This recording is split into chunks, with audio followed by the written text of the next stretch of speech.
Praise the Lord, welcome to the oaths of manna. परमेश्वर को धन्यवाद देते हैं प्यारो इस चैनल के लिए, जिसके द्वारा से परमेश्वर ढेर लोगों को, बहुतों को आशीष दे रहा है। 1 साल से ज़्यादा हो गया इस चैनल को। आप लोगों का प्यार हमें मिल रहा है, आप लोगों का फीडबैक हमको मिलता है। कई लोग सवाल पूछते हैं हमारे टीचिंग्स में कुछ बातों को लेकर, और उसका सवाल का जवाब भी हम उनको देते हैं पर्सनली, और वो लोग आशीषित हो रहे हैं। धन्यवाद देते हैं। इससे हम जानने पाते हैं कि आप ध्यान से इस चैनल को देख रहे हैं और ढेरों आशीष पा रहे हैं। Praise God, hallelujah. ये एक प्रोमो वीडियो है।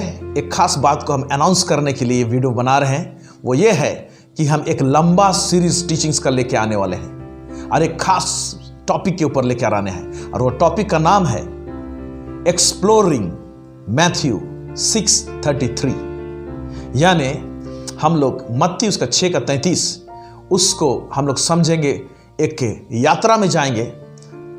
एक्सप्लोरिंग यानी यात्रा जा करते हैं हम लोग। बहुत सारे लोग एक स्थान से दूसरी जगह यात्रा करते हैं, बहुत सारे बातों को जानने के समझने की कोशिश करते हैं। उसी तरह से हम लोग मत्ती उसका 6:33 को हम अच्छी तरह से समझने की कोशिश करेंगे। हालेलुया। ये वचन बहुत ही कीमती है, और जब ये वचन को प्रचार किया जाता है लोग बहुत ध्यान से सुनते हैं, क्योंकि उसमें प्रभु बेनिफिट्स देना चाहता है, आशीष देना चाहता है। वहां पर लिखा हुआ है, पहले उसकी राज्य और धार्मिकता की खोज करो, तब तुम्हें ये सब वस्तु मिल जाएंगी। सब वस्तुओं के मतलब केवल लौकिक धरोहर नहीं, लेकिन परमेश्वर आत्मिक धरोहर और दौलत, आत्मिक दौलत भी देना चाहता है। दोनों को लेकर एक भरपूरी का जीवन देना चाहता है। यीशु मसीह यूहन्ना उसका 10:10 में कहता है, चोर किसी और काम के लिए नहीं आता है, चोरी करने के लिए आता है, घात करने के लिए आता है, नष्ट करने के लिए आता है, परंतु मैं इसलिए आया हूं ताकि वे जीवन पाए और बहुत आयत का जीवन पाए। ये बहुत आयत का जीवन मेरे प्यारे भाई और बहनों परमेश्वर के राज्य में है, जिसे यीशु मसीह ने इस धरती में आकर स्थापित कर चुका है। और आज तो हम लोग यीशु मसीह का दूसरा आगमन के इंतजार में हैं, लेकिन फिर भी अभी दूसरा आगमन हुआ नहीं है। परमेश्वर का राज का विस्तार अभी भी हो रहा है। यानी ये मैसेज जो परमेश्वर के राज के विषय में अभी भी कारगर है। अभी हमारे लिए तो ज़्यादा जरूरत है, क्योंकि हम लोग को किंगडम का पावर हमें इस अंत के युग में जो सकेती चल रही है, उथल पुथल चल रही है, उसमें हमको सुरक्षित रखता है। इसीलिए इस टॉपिक को जानना बहुत ज़रूरी है। लेकिन इस वचन में एक छोटा सा प्रॉब्लम है। प्रॉब्लम क्या है? वहां पर लिखा हुआ है, पहले उसकी राज्य और धार्मिकता की खोज करो। सिर्फ इस वचन को कोट करने से नहीं होता है। लोग ये नहीं बताते हैं कि क्या खोजना, यानी परमेश्वर के राज को खोजना। क्या खोजना? अगर हम जानेंगे नहीं कि क्या खोजना यानी परमेश्वर के राज को खोजना, तो आप कैसे खोजेंगे?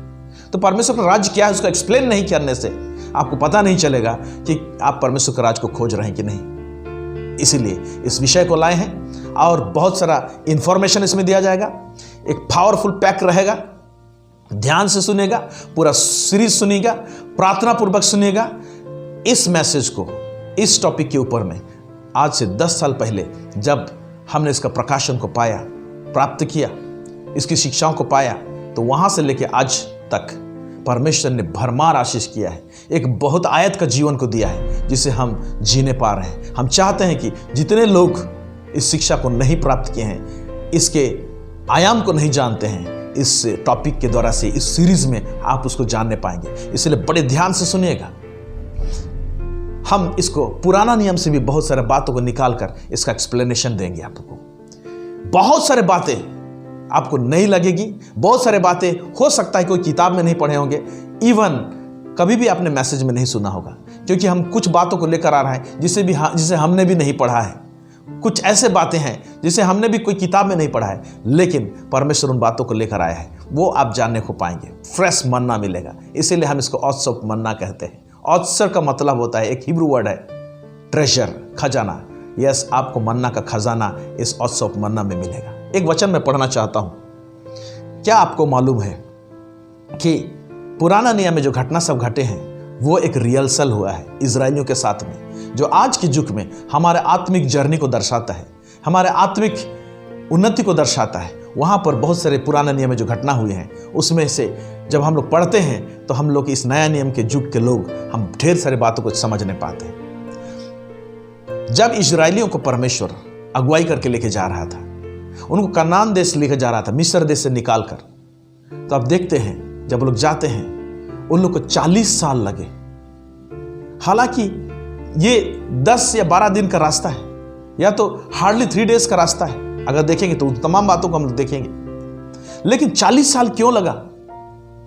फिर एक जगह लिखता है कि परमेश्वर कनान देश में प्रवेश कराने से पहले मूसा के जमाने में परमेश्वर ने मूसा के द्वारा से कनान देश को एक्सप्लोर करने के लिए, उसको जानने के लिए कुछ भेदियों को भेजा, भेद जानने के लिए। अगर परमेश्वर को कनान देश लेना ही था तो डायरेक्ट क्यों नहीं लिया? भेदियों को क्यों भेजा? और भेदी लोग जब उसका भेद जानकर आए तो उन्होंने क्या गुनाह किया, क्या भूल किया, जिसके कारण से परमेश्वर ने बहुत लोगों को जंगल में मार दिया। इन तमाम बातों को देखेंगे हम लोग। एक वचन में पढ़ना चाहूंगा, गिनती का पुस्तक उसका 14 उसका 36 से लेकर 38। यहां पर क्या लिखता है? तब जिन पुरुषों को मूसा ने उस देश का भेद लेने के लिए भेजा था, वो जो देश है वो कनान देश है। आज के युग में जो देश है वो परमेश्वर का राज्य है। इसीलिए हम लोग उसको तुलना करके इस टॉपिक में हम लोग स्टडीज करेंगे, देखेंगे, ढेर सारी बातें आप सीखेंगे।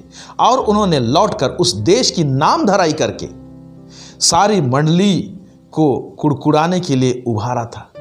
जिस देश को लोग भेद जानने के लिए गए थे, उस देश का नाम धराई किए बहुत सारे लोग, और कुड़कुड़ाए, और लोगों को कुड़कुड़ाने के लिए उभारा। उस देश के वे नामधराई करने वाले पुरुष यहोवा के मारने से उसके सामने मर गए, जिन्होंने उस देश का नामधराई किया, जिसको कि परमेश्वर उनको देना चाहा। उसको नहीं समझे, समझने की कोशिश नहीं की, उस देश की तरफ अट्रैक्ट नहीं हुए। वो लोग पीछे हटना चाहे तो परमेश्वर ने उनको मार दिया। क्या आज परमेश्वर के राज को आप समझते हैं? क्या उसका भेद को जानते हैं आप?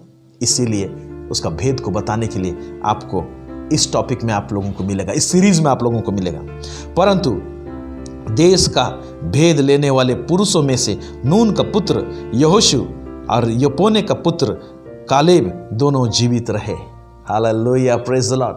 लेकिन दो ऐसे व्यक्ति हैं जिन्होंने उस भेदियों के साथ गए थे और एक अच्छा रिपोर्ट कर लेकर आए, और परमेश्वर ने उनको प्रवेश करने के लिए मौका दिया, कनान देश। यस, आज जब हम लोग इस टॉपिक में जाएंगे, स्टडीज करेंगे, आमीन, ढेर सारी बातें आप सीखेंगे। इसीलिए मिस मत कीजिएगा किसी भी हालत में, किसी भी हालत में। मैं आपको आश्वासन दिलाता हूं, अगर इस शिक्षा को आप प्राप्त करते हैं और समझ लेते हैं गहराई से, निश्चय आपका जीवन जैसा है वैसे नहीं रहेगा। मेरा जीवन वैसे नहीं रहा। मेरे जीवन में भरपूरी का आशीष आया। और इस पैंडेमिक के टाइम में आपको किंगडम का पावर चाहिए, परमेश्वर के राज का सामर्थ्य और परमेश्वर के राज का भेद निश्चय आपको जानना है। हालेलुया। इसलिए प्रार्थना पूर्वक आप लोग वेट कीजिए। और ये पहला टॉपिक जो आएगा, जिसमें पहला थीम में बात करेंगे, वो है the spice of Kanan. Kanan देश में जो भेदियों को जो भेजा गया, उसके ऊपर में चर्चा रहेगी, the spice of Canaan. Hallelujah. So wait, आप प्रार्थना पूर्वक और इंतजार करें, शेयर कीजिए, दूसरों को बताइए। इस चैनल को जो लोग सब्सक्राइब नहीं किए वो लोग सब्सक्राइब कीजिए, ताकि आपको अपडेट्स मिलते रहेगा। प्रार्थना करते रहिए। Thank you so much. God bless you.